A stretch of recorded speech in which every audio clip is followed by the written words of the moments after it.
नमस्कार, डीवीएन टीवी की खबरों में आपका स्वागत है।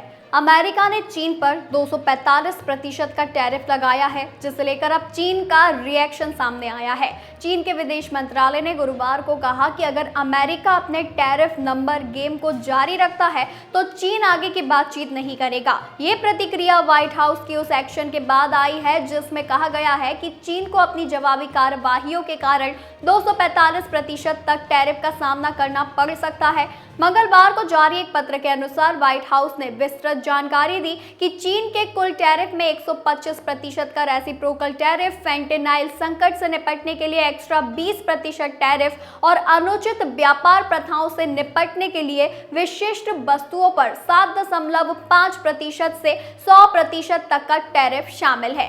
2 सप्ताह पहले अमेरिकी राष्ट्रपति डोनाल्ड ट्रंप ने सभी देशों पर नए टैरिफ की घोषणा की। बाद में कई देशों के लिए उच्च रेसिप्रोकल टैरिफ वापस ले लिए, जबकि चीन पर सख्त शुल्क बनाए गए हैं। बता दें कि जवाब में चीन ने अमेरिकी सामानों पर अपने टैरिफ बढ़ा दिए और बातचीत को आगे नहीं बढ़ाया।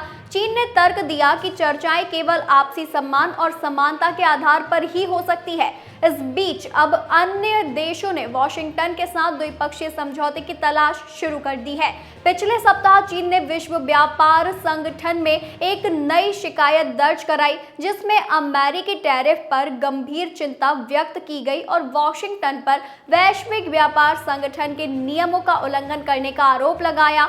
इस बीच चीन ने एक पैनल भी बनाया है जो बढ़ते टैरिफ वॉर को सॉल्व करने के लिए किसी भी चर्चा में महत्वपूर्ण भूमिका निभा सकते हैं।